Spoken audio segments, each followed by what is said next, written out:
Hello and a very warm welcome. It's time to crush again. Okay, bros, now we have this new evil thing to handle with a hero most of you are pretty well aware of, Azalea, which needed to be focused.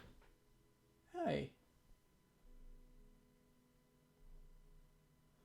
why is she out of focus like that? Azalea, ace in the hole. Like you can see, Az and the Jim from FabTCG cards have signed this card. Not the actual artist, though. Okay. Nevertheless, it's time to crush. And this time we have to crush her. Because, well, I mean, the news set us out. She has new cards. And she did win a pretty big tournament. So we need to talk about it.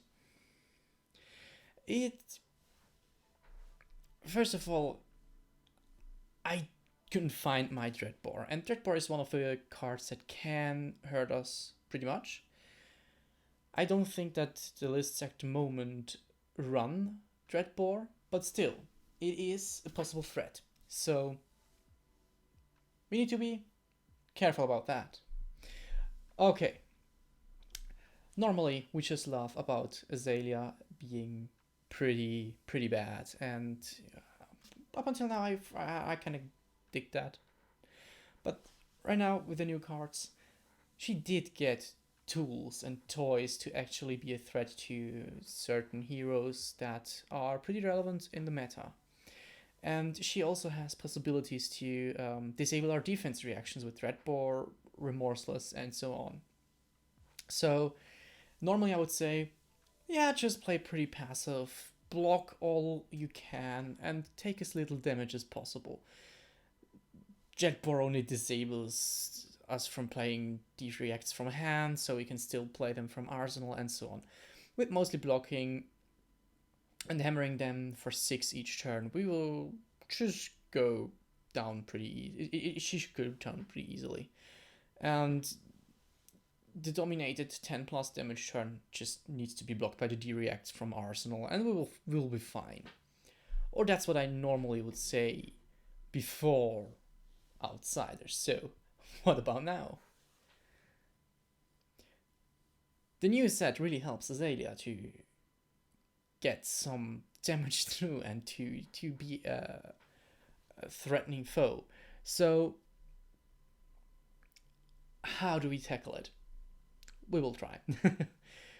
And there were 2 pilots playing Azalea in the Min-Max Gaming event, and Brody did bring her to the first place, and both of them did a very good job and deserve the high ranking they have. And, well, now the most important thing is, she needs to be taken serious now. Now people need to put in some sideboard cards to actually be able to defend or play against her. And her dominated attack aren't just a joke. She is a threat now. Like, bravo, we can also dominate. So, how do we handle Azalea? Well, first of all, what equipment do we use? That's always the most important part. We have a hero that only attacks for physical damage with Azalea. She doesn't really do arcane damage, so we can swing out our classic equipments that prevent physical damage, which is pretty nice, and of course our trusty hammer. No need to hide the effectiveness of Anathas. And for the rest of the sideboard, I have now something very special to show you. I mean, it's not too special actually, so many people have it, but it's special since it just arrived today, and it just is a coincidence that I record this video today. It's it's too big. Yeah, it's the Hive 266 card. Yeah, I Icelander in here as well, in those little partitions here, to since she's the deck that I might also play at the Pro Tour. I don't think so. I think I'll stay with Brawl, but it is a possible deck. So cards don't fall off here. Oh, they still do. They still do. Okay, sideboarding. Like usual, I have a sideboard that I just take cards out and put them in the main deck. So what do we want? We want to have our necessary defensives against her with 2 red stunches. We also want the pretty good card against her with Chokeslam, a 3-off. And it's to no one's surprise, Command & Conquer is pretty good against her, so 3 of those. And since some 4 damage arrows are nasty, we do a zinc below. What do we use as a 1-off? Our trusty Pommel? No, not this time.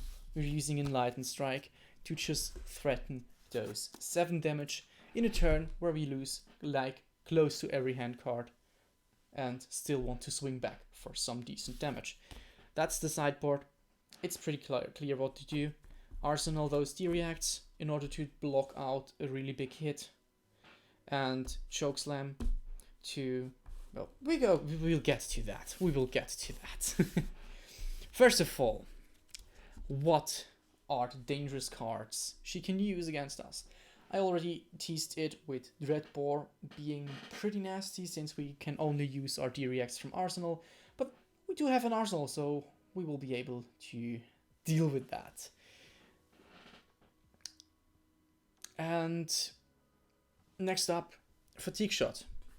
She will mostly use this in order to prevent our big crushers from really hitting anything necessarily good, but it can still be annoying.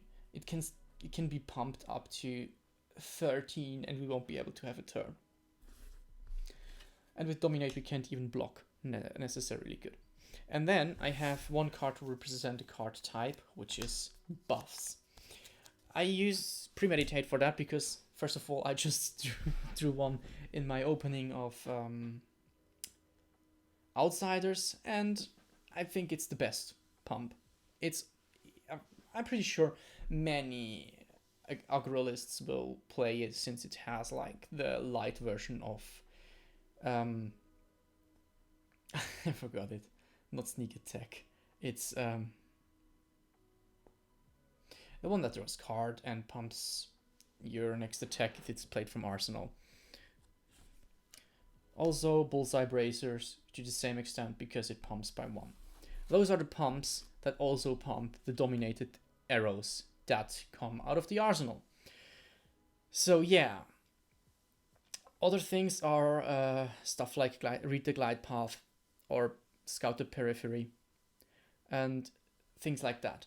They all are opt or have a pseudo opt ability to look at the top card and set up a good arrow there and to shoot in our face.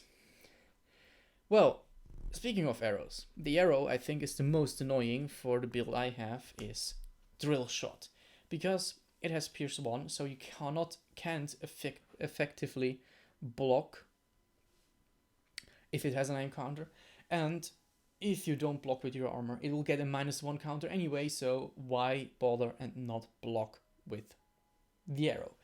With the armor. Yeah, it's pretty nasty. But it's still something we can handle. We will just burn our equipment pretty quickly against Azalea. Now another card I don't own is Codex of Frailty. It's the most valuable card, or the card that gets the most value out of the whole game in my experience or in my opinion. But to be honest, we can just refuse to take a card out. And then we don't have to discard a card. So I played against Az with that, and I have to say it is annoying. It gets him back a very good arrow, but we can still play around it. we will still be in a favored matchup in my opinion, since all our cards have like some disruption to him. I just want to go to their equipment real quick, which is today, or these days, mostly Death Dealers for the card draw, Cross Rep for the opt, Purge Grapplers for the block against us. Normally they use, like any good aggro deck, they use Snapdragon Scalers, not against us. And Bullseye Bracers for the loading effect if nothing else is possible. So they can hit us pretty badly. They can do some chip damage, chip away some health from us, which we cannot really prevent completely. So what can we do against Azalea? Which cards are good against her? And here, I have to say, all our good cards are good against her. We will start off with a Command and Conquer, which is like the most obvious good card against any ranger, because it just obliterates the arsenal. I have to say, it's not the best card against Azalea. It's not even the best sideboard card against Azalea, but it is still one of the best cards to use against her, and every hero has access to it. I mean, it's more efficient against Riptide or Lexi, in my opinion, since Azalea doesn't always stop their turn with a card in their arsenal. Now, to a card that is way undervalued, in my opinion, in whole Flesh and Blood is Chokeslam, which is now even more effective than it was before. It was also good against Fi, against the Rune Blades, and to a certain extent Lexi. But now, with Azalea in the top tier, it's just really, really good. The thing is, all her pumps don't do anything. It's just a blank arrow flying at your face, and you will be able to block it pretty surely. We only have 3 of those, sadly. I'm thinking about playing the yellow one if Azalea gets too prevalent in the meta. I'm not really expecting it to happen, since our deck is already pretty good against Azalea in general, or in per se. So I think this will be enough to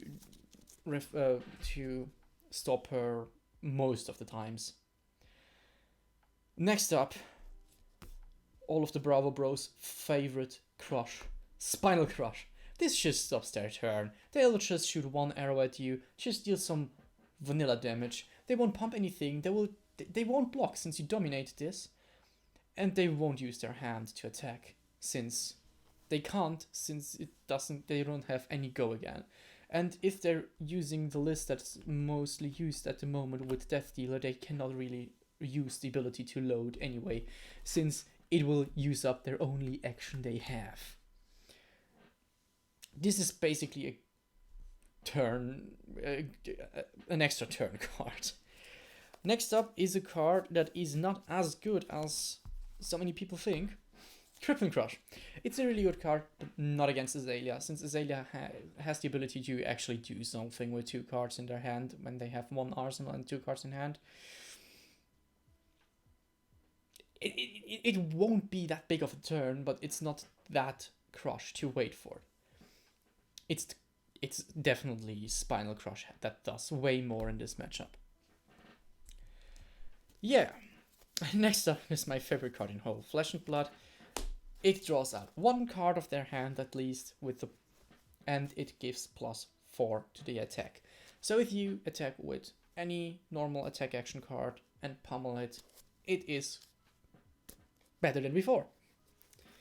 I know it's it's not well phrased, but pummel is a good card against any aggro deck, because it at least blocks for 3 if you pummel an attack action card, because it draws out 1 of their cards in hand. So it is a very efficient way to play defensively if you just pummel your stuff.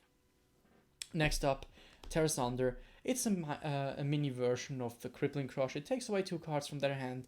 If they have a good cards in hand to still have a good turn, they still have a good turn, since they can decide which card to trash.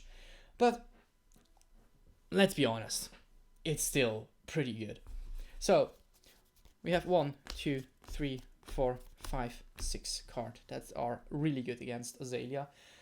Multiply that by 3, so we're at 18 cards. So we have to say like 30% of our deck is straight up good against her, more or less 30%. And I wasn't even touching the sideboard cards that we use for blocking.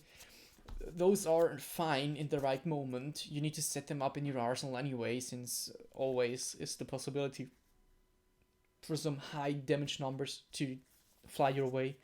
So just be ready for blocking those with your arsenal. That's also a reason why Crippling Crush doesn't really fit the bill too much. But with that, I have to say, in my opinion, in general, Azalea is a good matchup for Bravo. We have like every card, even if we look at our blues that do stuff. Disable is good, Chokeslam is good, Rouse the Ancient is insanely good against it. Buckling Blow is like the only blue card that doesn't really do much against her, also Buckle. So we have so many possibilities. Also, Cranial Crush prevents her from drawing cards. We have so much. Don't use that. That's just in there because I had this wacky testing list that it wasn't that good. It's really bad. Like every crush ability hurts Azalea. So even our bad toys are a threat for her. She needs to block those or have a bad turn, which makes her turn bad anyways, or worse anyways, not really bad. So I'm really positive about that. Azalea will get more prevalent in the meta, and I really think Bravo is one of the more or less like counter decks to her. So I hope you learned something new. I hope you have like insights I didn't have. Maybe you can explain me why I was so wrong about it. I would be happy to learn something here as well, but I think we're in a good spot at the moment. Of course, there's still Icelander and so on walking around that make our lives a little bit more unhealthy or annoying. But I gotta say, she has not the best win rate against Bravo. Also, generally against Guardians. But against many other meta-relevant heroes. So I think we can let her in the meta and enjoy some of the matchups that are not as bad. I hope you liked it, and